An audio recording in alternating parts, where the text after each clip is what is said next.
अस्सलाम वालेकुम जी। तो दोस्तों, अपनी इंडिकेटर्स के हवाले से जो वीडियो बना रहा हूँ उस सिलसिले में हाज़िर हूँ। गुलाम अब्बास। आज मैं एक इंडिकेटर के बारे में डिस्कशन करूँगा जो कि मेरा ही बनाया हुआ है।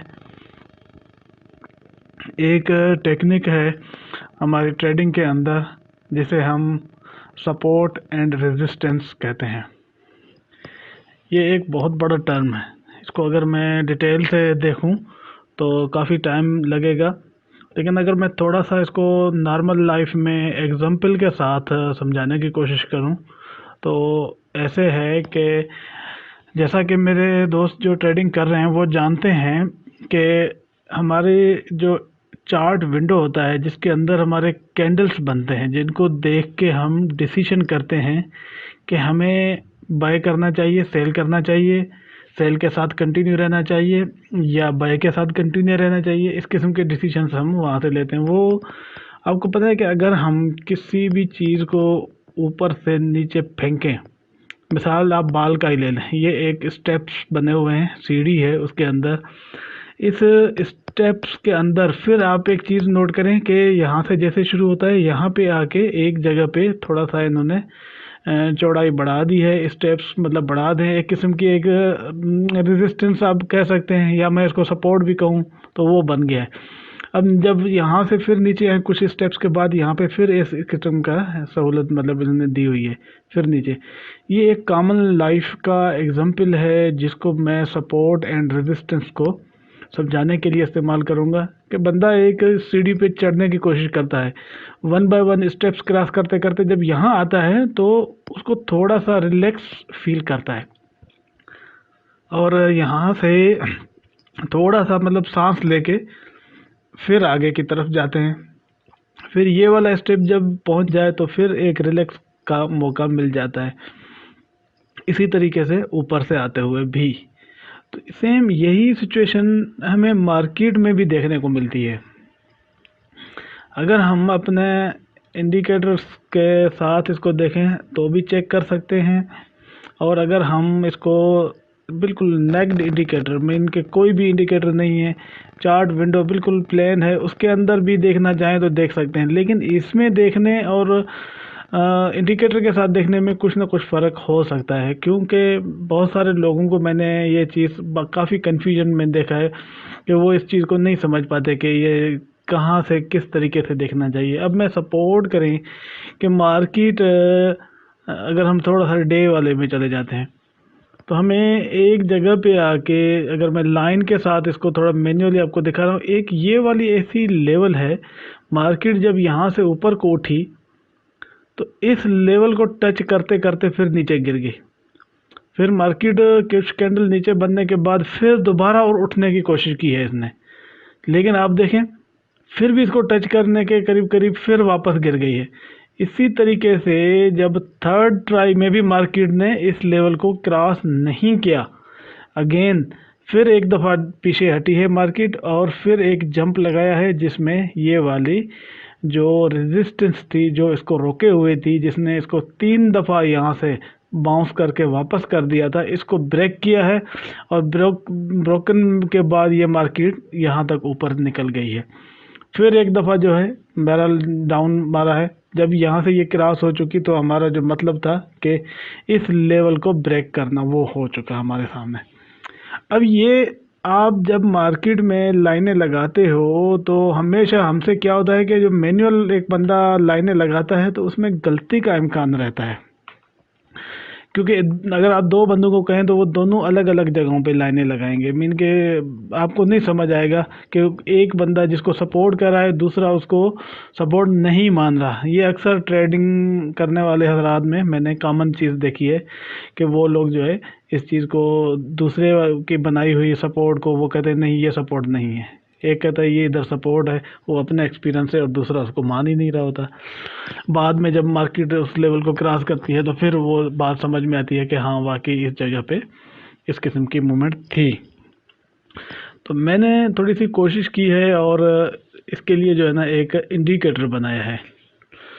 इंडिकेटर बड़ा सिंपल है, ये वाला मैंने बनाया है। इसको कोडिंग शोडिंग से सारी की सारी मैंने खुद ही की है। इसमें कुछ मॉड्यूल्स हैं जो मैंने यूज़ किए हैं। अगेन मैं इस इंडिकेटर को यूज़ करके आपको दिखाऊंगा, और इस इंडिकेटर के 2 फ़ायदे जो हैं वो मैं आपको चेक करवाऊंगा। एक फ़ायदा इस इंडिकेटर का ये है कि कुछ लोग स्कैल्पिंग करते हैं, हालांकि मैं जो है बज़ाते खुद स्कैल्पिंग के हक़ में नहीं हूँ, और ना ही मैं स्कैल्पिंग करता हूँ, ना ये कभी इसके ऊपर डिपेंड किया है। लेकिन मैंने बहुत सारे ट्रेडर हज़रात ऐसे देखे हैं, और उनकी नाकामी का भी एक बड़ा सबब यही स्कैल्पिंग ही होती है, क्योंकि स्कैल्पिंग बहुत ही ख़तरनाक किस्म का एक ट्रेडिंग का स्टाइल है। लेकिन मैंने इस इंडिकेटर के अंदर एक चीज़ थोड़ी सी कोशिश की थी कि उनको भी थोड़ी सी सपोर्ट मिल जाए इस काम की, और जो लॉन्ग टर्म ट्रेड लेना चाहते हैं उनको तो मिलेगी मीन के जब आपको सपोर्ट या रेजिस्टेंस ब्रोकन हालत में मिले तो आप उस वक्त ट्रेड करें, जब तक अगला सिग्नल नहीं मिलता तब तक आप वेट कर लें। तो आते हैं इंडिकेटर की तरफ, बाकी बातें बाद में देखेंगे। ये वाला इंडिकेटर है सपोर्ट एंड रेजिस्टेंस। मैंने उठा के इसको जैसे ही अप्लाई किया तो स्क्रीन पे आपको यहाँ पे ये नज़र आ जाएगा सारा कुछ, ये मेरा नाम वगैरह आ जाएगा। इसके अंदर जो है ये चीज़ें तो आपको पता ही हैं, इनको इसी हालत में रहने दें। मैंने 2 कलर यूज़ किए हैं, रेड और ग्रीन, ठीक है ना। ग्रीन कलर मैंने जो है यूज़ किया है for the support, and the red colour is for the resistance.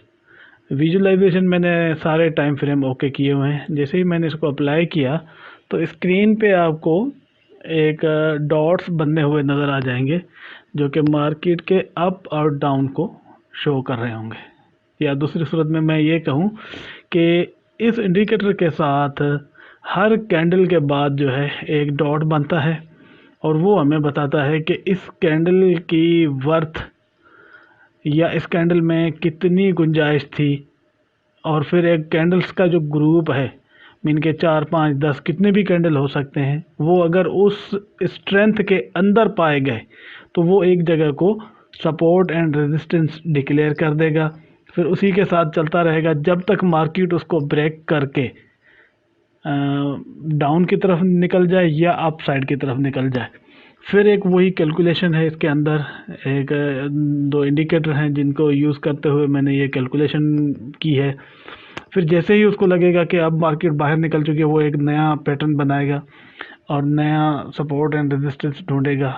पीछे वाले जो कैंडल्स हैं उनको देखते हुए फिर एक लाइन पे हमें मज़ीद आइडिया मिलता है कि अब नेक्स्ट लेवल ये है। तो सबसे पहले मैं आऊँगा अपने उन दोस्तों से बात करूँगा जो स्कैल्पिंग के शौकीन हैं। तो मैं यहाँ से शुरू करता हूँ। पेयर मैंने GBP USD उठाया है, क्योंकि ये स्कैल्पिंग वालों का बड़ा ही बेहतरीन और पसंदीदा पेयर है। आपको अगर मैं इस लेवल पे आऊँ, यहाँ पे ये जो ग्रीन लेवल आपको देखें, इस किसी भी डॉट के ऊपर आप रखेंगे तो ये आपको बताएगा। नीचे जो है स्क्रीन में ये एक हेल्प आती है जिसमें लिखा हुआ आ रहा है कि सपोर्ट, रेजिस्टेंस, टाइम, और नीचे जो है सपोर्ट की वैल्यू शो हो रही है, ठीक है। अब इसने एक तरीके से बता दिया है कि मार्केट का जो डाउन लेवल है, ये जो जा रहे हैं, मैंने सिग्नल में देखें इसको दिखाया है, तो ये डाउन के लेवल को बता रहा है कि मार्केट अगर गिरी तो इस लेवल पे आके रुकेगी, ठीक है। अगर ऊपर को उठेगी तो ये वाला ऊपर भी रेड कलर में इसने निशान दिया हुआ है। रेड कलर का निशान क्यों आया है कि ऊपर देखें मार्केट ने यहाँ पे आके एक ट्राई की थी, लेकिन फिर मार्केट नीचे आई है, फिर इस तरीके से बार बार, तो इसने इस लाइन को यहाँ पे एक डॉट बना के इसको ऊपर वाली को रेजिस्टेंस लेवल बनाया है, और नीचे मार्केट का जो डाउन था उसको इसने सपोर्ट लेवल बनाया। अब मार्केट इस लेवल के अंदर तो घूम सकती है, लेकिन हम वाज़ेह मूवमेंट तब देखेंगे जब इसको क्रॉस करेगी। हमें अब चाहिए, ये जो स्कैल्पिंग करना चाह रहे हैं उनको मैं एक निशानी बता देता हूँ कि जब भी मार्केट इस किस्म के सिस्टम के अंदर मूव करे तो आपने हमेशा इस रेड कलर की डॉट्स के करीब जब मार्केट आपको मिले तो आप सेल में बैठ जाओ। यकीन जब भी आप सेल में बैठोगे तो आपको एक दो कैंडल सेल का मिलेगा। तो वो सेल का कैंडल जब भी इस ग्रीन कैंडल के करीब पहुंचे तो आप उसमें से एग्जिट हो जाओ। एक तो बड़ा सिंपल तरीका ये है कि आप इस तरीके से स्कैल्पिंग कर सकते हो। नीचे मार्केट आपको मिले तो आप फिर बाई में बैठ सकते हो, लेकिन इसमें एक दफ़ा आपको किसी भी वक्त जो है लॉस उठा सकते हो, आपका एसएल हिट हो सकता है। क्यों? वो तब होगा जब मार्केट इसको क्रॉस करके नीचे चली जाए, तो वो आपका एसएल हिट हो सकता है, क्योंकि क्रॉस होने के बाद जब कैंडल क्लोज होगा तो हमारा तो फिर ट्रेड का सिस्टम ही चेंज हो जाएगा, वो मैं आगे चल के बता रहा हूँ। अच्छा, यहाँ से जब मार्केट ने ऊपर उठना शुरू किया, सपोज करेंगे आप यहाँ पे सेल में थे, यहाँ तक आपने एक सेल उठा ली, फिर यहाँ से आपने बाय में बैठ गए और ये बाय यहाँ पे आके आपने ब्रेक कर दी। यहाँ पे जब आपने ब्रेक कर दी तो अभी भी देखें मार्केट का जो स्ट्रेंथ लेवल है वो ऐसा है कि इसको ब्रेक करते हुए ये कैंडल क्लोज हुआ है और इसके अंदर कोई भी विग नहीं बनी, डायरेक्ट पूरे का पूरा क्लोजिंग और हाई सेम ही है। दैट मीन कि अभी मार्केट में अप जाने की स्ट्रेंथ मौजूद है। तो मार्केट ने फिर वहीं से ये वाला जो अपना ब्रेक लेवल था या सपोर्ट रेजिस्टेंस जो इसका कहते हैं वो तोड़ा है, मार्केट ऊपर को निकली है। एक कैंडल, दो कैंडल, ये तीन कैंडल मुसलसल वीपर गई है। फिर ऊपर से जब ये कैंडल ऊपर इधर टच करके आया था तो इसने यहाँ पे एक डॉट लगा दिया था कि मार्केट ने यहाँ पे वीकनेस शो की है कि अब इस लेवल को ब्रेक नहीं कर पाएगी इतना जल्दी। तो इसने जैसे ही ऊपर ये रेड सिग्नल दे दिया तो दैट मीन कि आपको अब अपनी ट्रेड से निकल जाना चाहिए और सेल में बैठ सकते हैं। यहाँ से फिर देखें मार्केट सेल की तरफ गई, आपने यहाँ तक आपने अपना सेल ले लिया, फिर मार्केट ने आपको ग्रीन डॉट दिया। ग्रीन डॉट और रेड डॉट ये हमेशा आपको डिसीजन पॉइंट पे आएंगे। इसकी कैलकुलेशन कुछ इस तरीके से मैंने अंदर सेटिंग की हुई है कि जब भी मार्केट को एक या दो से ज़्यादा टर्न पॉइंट मिले तो ये उसको सपोर्ट बना ले या उसको रेजिस्टेंस पॉइंट बना ले। मज़ीद अगर इसमें इंडिकेटर के अंदर कोई तब्दीली हो तो जो मुझे दोस्त अपने कमेंट्स में थोड़ा सजेशन देगा तो मैं उस हिसाब से हो सकता है इसको मज़ीद बेहतर भी कर सकूं। अच्छा, आते हैं यहाँ पे। यहाँ से देखें इस लेवल को इसने जो है अपना बनाया हुआ था सपोर्ट, सॉरी रेजिस्टेंस जो है रेड कलर का ये डॉट। नीचे से मार्केट फिर उठी है, इस सपोर्ट को तोड़ते हुए मुसलसल ऊपर गई है यहाँ तक। जब यहाँ पे मार्केट ने आके रेड डॉट बनाया है दैट मीन के अब मार्केट में वो दम या जान नहीं रही ऊपर की तरफ। लेकिन अगेन देखें इस लेवल को दो तीन कैंडल क्रॉस करने के बाद फिर ब्रेक किया है इस तरीके से, फिर ये वाला आपको आगे आ गया है। ये आपको गाइड करता रहेगा कि मार्केट की अगली मूवमेंट जो है वो इस लेवल तक आके फिर कुछ ना कुछ कैंडल रुकेंगे।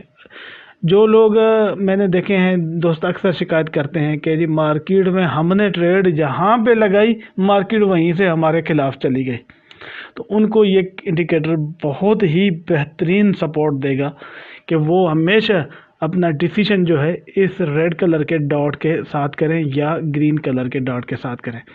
जब रेड कलर के साथ हो तो हमेशा सेल की ट्रेड लेनी चाहिए। जब मार्केट आपकी बार बार ग्रीन कैंडल को टच करके ऊपर की तरफ उठने लगे तो फिर आप बाय में बैठें। तो ये जो अमूमन इस तरीके के जो ये एक दो कैंडल बनते हैं, एक सरासर रेड बनता है, फिर दूसरा ग्रीन बन जाता है, फिर रेड बन जाता है, इस किस्म के टाइम पे अक्सर मेरे दोस्त जो है वो फैसला नहीं कर पाते और ऐसा होता है वो ये समझते हैं कि मार्केट ने ये रेड कलर बनाया यहाँ तक आ गई है, उनको लगता है कि मार्केट अब डाउन जाएगी और वो बेचारे इधर ही पॉइंट पे आके सेल में बैठ जाते हैं। वो ये वाली जो पॉइंट है मैं आपको बता रहा हूँ, यहाँ पे आके वो सेल में बैठ जाएंगे और जैसे ही उन्होंने सेल लगाई मार्केट ने इतना बड़ा ग्रीन कैंडल बना दिया, उनका एसएल हिट हो गया या अकाउंट छोटा होता है तो वो परेशान हो जाते हैं। अब क्या करें, वो यहाँ पे कहीं पे आके अपने नुकसान में जैसे ही बाहर निकलते हैं मार्केट फिर से वहीं धड़ाम से नीचे। ये वो मतलब बिहेव है मार्केट का जो कि हम में से 99% लोग फेस करते हैं। तो उनकी सहूलत है इस जो है इंडिकेटर के साथ कि वो लोग अपने इस किस्म की रफ ट्रेड को पॉजिटिवली कैसे बना सकते हैं। नो डाउट इसके अंदर भी आपको जो है प्रॉब्लम आ सकते हैं, मैं उनका भी आगे चल के जो है वो डिस्कशन करूँगा। अच्छा, अब आते हैं मार्केट ने फिर एक दफ़ा यहाँ पे आके अपना एक जैसे ही ये रेड कलर का कैंडल बंद हुआ और इसने यहाँ पे अपना एक इंडिकेशन दिया कि ये जो है नीचे सपोर्ट है, तो आपको बाय का जहन में सोच लेना चाहिए। अगले कैंडल पे आपने बाय की कंडीशन में बैठ सकते हैं। ये उन लोगों के लिए भी मतलब जो है ना स्पेशली बड़ा फ़ायदेमंद है। जो मुझे पता है जब शुरुआत में ट्रेडिंग का टाइम था तो हम लोग भी ऐसे ही होते थे कि हर कैंडल पे हम सोचते थे कि हम कोई ना कोई ट्रेड लगाएं। जैसे ही मार्केट में एक कैंडल खुलता है हमें एक दिल में होता है कि हम शायद पीछे रह गए, दुनिया पता नहीं कहाँ पहुँच गई, तो हमें इधर ट्रेड लगानी चाहिए। तो वो जो हर कैंडल पे ट्रेड लगाने वाला बंदा होता है वो अक्सर अकाउंट वॉश करके ही उठता है। तो उनको भी इस इंडिकेटर से फ़ायदा ही होगा ओवरऑल कि किस कैंडल पे ट्रेड लगानी चाहिए और किस कैंडल पे ट्रेड को कंटिन्यू रखना चाहिए। अब ये इधर इसको ब्रेक किया है, कंटिन्यू जाने दें जब तक। अच्छा, एक चीज़ और नोट करवा दूं कि ये इधर जब था तो आप नोट करें, ये कैंडल जब बना इसके ऊपर कोई डॉट नहीं बना है, ठीक है ना। ये एक ऐसी कंडीशन है इसके अंदर मैंने रखी हुई है जब मार्केट का ट्रेंड इंतहाई ताकतवर तरीके से मूव करे अप या डाउन, तो ये फिर ऊपर के इसका कोई भी डॉट नहीं बनेगा। ये डॉट तब बनता है जब मार्केट एक नॉर्मल मूवमेंट में अंदर हो। जब आपको डॉट न मिले, आंखें बंद करके अपनी बाय की ट्रेड को कंटिन्यू रखें, यहाँ से लेके अपनी ट्रेड को इस डॉट तक कंटिन्यू रखें। जैसे ही ये डॉट आपको मिल देगा और अगला कैंडल आपको रेड कलर का मिलता है तो आप निकल सकते हैं। स्कैल्पिंग वाले यहाँ से सेल में बैठ सकते हैं। मैं स्कैल्पिंग का बार बार नाम भी लेता हूँ और मुझे थोड़ा सा हंसी भी आती है क्योंकि ये एक बड़ा रिस्की काम है। मैं इसको सपोर्ट नहीं करता, लेकिन जो कर रहे हैं काम उनके लिए इसके अंदर चांस मौजूद है कि किस जगह पे टर्निंग पॉइंट है तो हमें अपना फ़ैसला चेंज कर लेना चाहिए। फिर इसी तरीके से नीचे आए, ये इस तरीके से आपको देगा। कुछ कैंडल ऐसे हैं जिनके ऊपर आपको डॉट नज़र नहीं आएगा। यहाँ पे रेड में खुला है, अगला कैंडल भी रेड में खुला है, यहाँ पे कोई डॉट नहीं है, लेकिन मार्केट ने फिर अगेन यहाँ तक रेड आई है। फिर जब ये वाला कैंडल बना है तो नीचे सपोर्ट जो है वहाँ से शो हो गई है। दैट मीन कि यहाँ पर हमें अपना फ़ैसला चेंज कर लेना चाहिए। आगे आते हैं, आपको मुसलसल जो है ये अप डाउन के ऊपर निशानात मिलेंगे, कुछ जगहों पे नहीं भी मिलेंगे। जहाँ पे निशान नहीं मिलते उसका भी मैंने क्लियर कर दिया है कि वो क्यों नहीं होते निशान। अच्छा, अभी देखें, ये बहुत ही अच्छी ट्रेडिंग फैसिलिटी मुहैया करता है। इसमें मज़ीद काम करना है, इसको मज़ीद बेहतर भी करना है आप लोगों के मशवरों से। जब आप इसको यूज़ करेंगे और इसको चला के देखेंगे तो उसके बाद फिर हम इसमें मज़ीद तब्दीलियाँ करेंगे कि क्या होना चाहिए। इसमें एक तो सपोर्ट एंड रेजिस्टेंस के बारे में आपको काफ़ी हद तक मालूमात मिल गई होगी कि मार्केट सपोर्ट और रेजिस्टेंस का जो एक्चुअल शेप है, ये वाला जो मैंने आपको सीढ़ी वाला बताया था एग्जांपल, इसके साथ ही मार्केट मूव करती है। कभी मार्केट स्ट्रेट लाइन अप या डाउन मूव नहीं करती। नो डाउट कभी कभार कोई न्यूज़ वगैरह में हो सकता है, वो अलग बात है। बाकी जो है दैट मीन के फंडामेंटल किस्म की जो मूवमेंट होती है वो मार्केट को एक ऐसी कैफियत में भी चला सकती है जिसका कोई एक्सपेक्ट नहीं कर रहा होता। तो ये बाकी जो नॉर्मल कंडीशन होती है उसके अंदर आप इसको यूज़ कर सकते हैं। सेकंड जो है स्कैल्पिंग की हेल्प दे सकता है आपको ये। स्कैल्पिंग के अलावा जो है आपको लॉन्ग टर्म बाय और सेल जो है वो भी इससे मिल सकता है। जो बंदे हर कैंडल के साथ ट्रेड करना चाहते हैं उनके लिए भी इसमें बड़ी सहूलतें मौजूद हैं। ये प्योर कोडिंग भी मेरे पास इसकी मौजूद है, ये वाली सारी की सारी जो बनाई हुई है मैंने। बाकी जिस बंदे को चाहिएगा वो डाउनलोड कर ले, मैंने नीचे लिंक दे दिया है। वीडियो को पूरी तरह देखने, कमेंट्स करने, लाइक करने और सब्सक्राइब करने के लिए थैंक यू।